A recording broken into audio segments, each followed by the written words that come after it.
o que aconteceu foi que os anos foram passando e todos esses traumas emocionais, eles ficam imersos dentro de nós. Muitas vezes a gente não tem total clareza, muitas vezes não, as pessoas não têm clareza de que elas têm seus traumas, suas dores, suas feridas emocionais, e elas vão carregando isso como uma maldição hereditária, uma coisa que vai passando de geração em geração. E a única forma desse ciclo quebrar é você tomando consciência dessas coisas. Então, assim, o tempo foi passando e eu fui cada vez indo de mal a pior, porque maus comportamentos, eu fui começando a me tornar um homem, então fui ganhando corpo, fui ganhando força, e meu pai já não conseguia mais me prender da forma como ele me prendia antes, isso numa tentativa de me educar, de me corrigir, de me melhorar como ser humano. E então o que começou a acontecer? Eu comecei a simplesmente começar a ir para o mundo e me arriscar. Então comecei a ter relacionamentos que não davam certo nas minhas relações amorosas. Eu comecei a tentar trabalhar e nada dava certo, não dava certo em trabalho nenhum. Nos estudos eu acabei abandonando os estudos, então não conseguia progredir nos estudos. Isso tudo, obviamente, por conta desses traumas emocionais que eu não tinha consciência, mas que com o passar do tempo eu fui tendo a possibilidade de ter essa consciência, principalmente a partir do momento que eu tive um encontro com Deus. Quando eu recebi um convite de uma amiga para ir até uma igreja evangélica, e eu nunca tinha ido e frequentado uma igreja evangélica com consistência, já tinha tido alguma experiência ou outra, mas eu nunca tinha tido uma experiência tão profunda. Dessa vez foi diferente. Acabei permanecendo. Lá eu entendi que eu tinha um pai, pela figura paterna de Deus. Então, aconteceu que naquele momento em que eu entendi que eu tinha um pai e que esse pai era um pai amoroso, misericordioso, que nos ensina, que nos corrige, que tem o melhor para nós, que fala palavras boas ao nosso respeito, que tem crenças positivas ao nosso respeito, que nos ama, que se importa conosco. Eu falei, pera, mas não é essa figura de pai que eu tenho em casa. Então eu entendi que nesse momento eu tinha Deus como um verdadeiro exemplo de pai. E eu comecei a entender que eu não era órfão, porque eu me enxergava como um órfão de pai. Eu enxergava a falta de paternidade dentro da minha casa, porque por todas as experiências traumáticas, eu não tinha afetividade com meu pai, eu não tinha intimidade com meu pai. Os momentos eram muito poucos de afetividade, de intimidade, e isso foi acontecendo no momento em que eu entrei na igreja e eu fui conhecendo esses princípios bíblicos acerca de Deus, acerca de paternidade, acerca de relacionamento, e ali de verdade eu fui entendendo o que era uma família. Porque dentro da minha casa, vivendo uma família disfuncional, eu não enxergava a possibilidade de formar uma família. Pelo contrário, eu nem queria casar.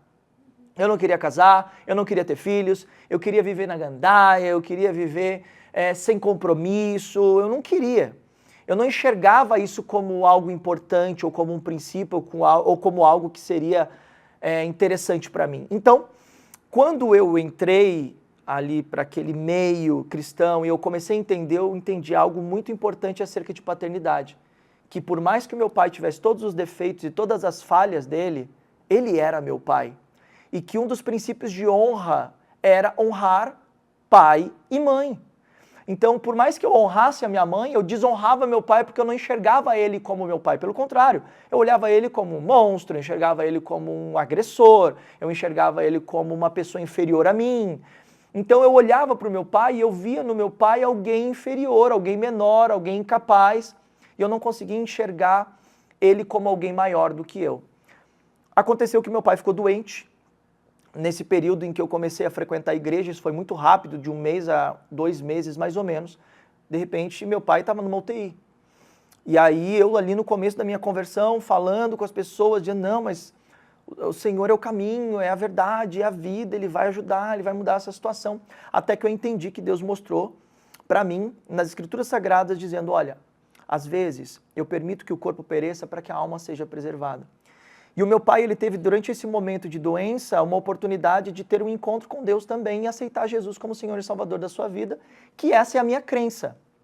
Então, isso permitiu que eu pudesse ter uma alegria mesmo diante daquele momento de dor, de situação difícil do meu pai, de hospital. Meu pai teve que ir para a fila de transplante de fígado, foi uma situação bem delicada. Só que o que acontece naquele momento em que nós estamos no hospital e depois de eu já ter tido várias oportunidades de falar de Deus para o meu pai, de falar sobre perdão, reconciliação, chegou um momento em que eu não estava lá na sala do hospital, onde estava toda a minha família estava lá visitando ele num Dia dos Pais, e eu saio para comer, fazer uma refeição. Quando eu volto, eles me dizem que o meu pai passou a seguinte informação para todo mundo: hoje eu posso morrer porque eu sei que eu tenho um homem dentro de casa. Então isso para mim foi uma chave que virou na minha cabeça, porque eu nunca tinha sido validado pelo meu pai. Eu nunca tinha sido reconhecido pelo meu pai. E dentro de uma questão paterna, afetiva, psicológica, é necessário que os filhos se sintam amados pelos seus pais, para que eles possam progredir na vida, para que eles possam ter sucesso profissional, nos relacionamentos familiares, emocionais, em todas as áreas da sua vida. E aquilo para mim foi algo muito importante.